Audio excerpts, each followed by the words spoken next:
Hey everyone, day 6. Hope you're all doing well. Today was our third day in Osaka, and third day in Osaka, and we kicked off by heading out to just the northern part of Osaka City, which leads straight into Minoo National Park. We decided to take the train up and go to the national park just outside Osaka and climb up to the waterfalls. And it was really nice today. We actually got there before too many people were there. And even though it was hot and humid outside of the forest, it was still humid, but there was a lot of tree cover, so it was actually nice to get out of direct sunlight. And the hike was really nice.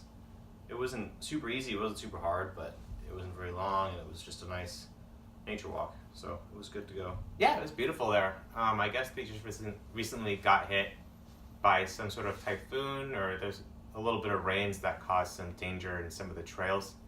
So access was limited, but it didn't restrict us from going to the waterfalls, which was the whole point of the trip. So it was beautiful. It was a beautiful place. And then after that, we made our way down all the way to Dotonbori again for the third time. Well, we went to Umeda Sky Building. Oh, true. That's a good point. Yeah, so that was one of the big focal points of our day today, was to make it to the Umeda Sky Building, which is the tallest.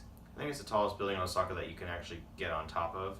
Probably We think we saw other buildings that looked taller, but this one was the tallest we could see that people could actually stand on. The other ones were kind of like either dome shaped or something that didn't allow people on top. So, anyways, we got to the top of the building. It was beautiful up top. We were able to get up there before it rained today, so nice and sunny and blue skies for the most part. And you could just see all around, completely around the tower, is just completely city. As far as the eye can see, it's ridiculous how much city there is. Like, you think LA is a big city, and then you can see the mountains, and there's some nature, but it's just city for miles and miles and miles. Yeah, it kind of seems like each city is just connected to the next city, which is connected to the next city. I mean, I'm sure there's parts of Japan where there's, wilderness, but I think where we are, each city is just connected to another city, and it's nestled in a big nature ring rather than divided by farms or grasslands or anything like you would see in the States, at least. So it's pretty different, but I think it's really cool. It's very different. After that, after the Umeda Sky Building, we stumbled our way across town to eventually get to the Pokemon Center. The Pokemon Center is just a big Pokemon themed It took shop. us way too long to try to figure out how to get there. In the end, it was only like half a floor of Pokemon stuff. We thought it would be more, but that's all right. It was cool to see it. There's a lot of cool Pokemon stuff, and Pokemon was a big part of our childhood. So cool to see. It's very different now. Yeah, very different. I don't even recognize a lot of the guys. I mean, they have Pikachu and Eevee. That's about it. Yeah, so I don't think it was worth it for how much trouble it put us through. Probably took us an hour and a half to try and find it. Yeah. There was two huge department stores right next to each other, and they're so busy. Everyone uses the elevator, and so it took us probably about 15 minutes to use the elevator, like twice. So that just was insane. Yeah, that was lame. But that's okay. We ended up going to lunch after that over in Shinsaibashi. We found a great tempura place where we got this this made up meal with eel and fish and shrimp. There was eggplant, mushroom, and pepper. Yeah. And came with rice and some miso soup, and it was really good. I mean, definitely the best tempura I've ever had. The eel was just absolutely insane. It was big. It was like that big piece, so it was very good. Definitely would go back there again. Yeah, it was a big boy eel for sure. Yeah. It reminds me of a shrimp chip that my dad and I used to eat back in the States, but obviously, way better. So some desserts we ate today include dango, which is some sort of bean thing. I think it's rice. I think it's like a sticky rice ball that they kind of mushed up, and then they put some soy sauce or some kind of teriyaki sauce over it. Anyways, it was very good. It was chewy and just cold, and it hit the spot today. It was very hot today, and we walked around a lot already, so it was nice to find that. Yeah. Like that. So that was our first one, and then after that we went to Pablo's, Mhm. which is a famous cheesecake place here. Mhm. That was pretty good. It was good. I mean, it's cheesecake. We've had cheesecake before, but it was good. It was good cheesecake, and it was a little mini tart thing, so it was great. Yeah, the tart was maybe 1.5 inches in diameter, Mhm. and maybe like half an inch thick. So it was like a tasty treat. Mhm. It wasn't anything too much, which I find to be the case with cheesecake sometimes. And then so after lunch today, we walked about a mile to get to the world's second best melon pan place. Yeah, not sure why they call themselves second best, and maybe it's some kind of inside joke or something that we don't get, but I thought it was very good. If that's second best, and the first best might be really good.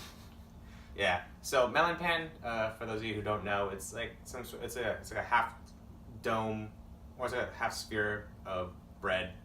It's some sort of it's like sweetened with some sort of There's like butter some on top. sugary, crunchy stuff on top, and there's like kind of squares on top.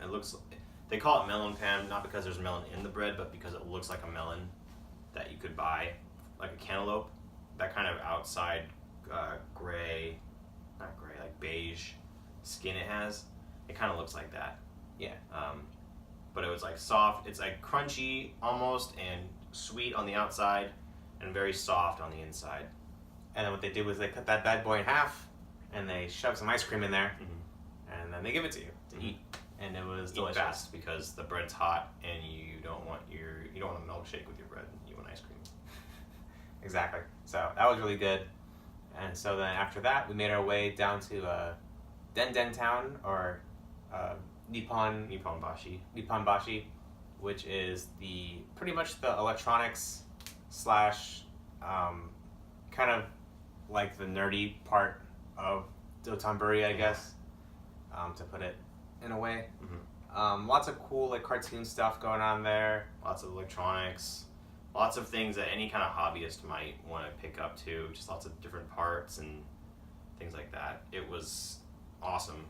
I mean, there were like arcades everywhere, and anime stores and electronics, and just no matter what street you were on, and there was like 3 or 4 of them all in a row. So Yeah, there were like toy models that you could build and construct Mhm. and paint, and then there was cosplay stores where you could buy supplies to dress up as your favorite character. Mhm. That's very popular here in Japan.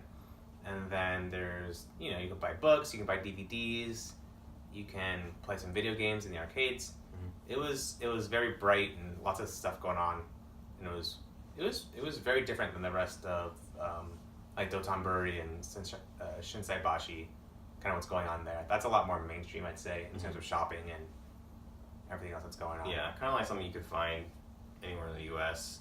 kind of stuff. Whereas this was very particular, small, like very deep, very particular items, but Yeah. the whole store's devoted to it. So. Yeah, more niche interests Mm-hmm. than just cool clothes. Mm-hmm.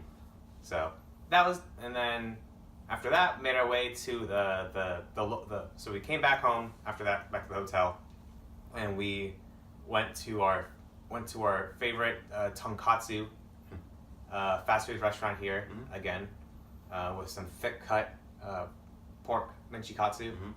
Delicious. Very good. I mean, they obviously got it down now, so it's just very crispy and crunchy on the outside, very juicy on the inside. Perfect. Yeah, I could eat that for the rest of my life if I had to. Yeah, and I think they put a raw egg on it and let the hot rice cook it, which is amazing. Yeah. So And then just before this video, we started doing the laundry. hopefully that turns out well. We'll hopefully don't go down to a huge sudsy mess. All the instructions are in Japanese on the soap. But luckily, we found laundry detergent Yeah. in English. From 7-Eleven. 7-Eleven. Who would have thought? Turns out there's a convenience store pretty much on every block, and they've got pretty much everything you need. From laundry detergent to fresh baked goods to bottles of water. It's a pretty good food too, actually. I mean, they have pretty good food there. It's surprising. They're probably everywhere because Japanese people are always in such a rush that you need something fast and convenient. So It's convenience stores. Okay. So that's about day 3, day 7, day 6. 6. 6. Mhm. A lot of numbers. It's day 6. Almost halfway. Almost halfway. We do plan on doing like a halfway review video at some point, which will be separate from the day-to-day vlogs that we've been doing. Just kind of impressions and what we like is different and what we don't. What we find different to be negative. I don't know. Something like that. I'm still thinking about it. Yeah, just kind of our expectations versus the reality that we've been facing lately, Mm-hmm. and maybe just some other thoughts and ideas and whatever's going on in our mind when we make the video. So, thanks for watching. We'll see you tomorrow with day 7. Cool. Bye. Bye. Jenna.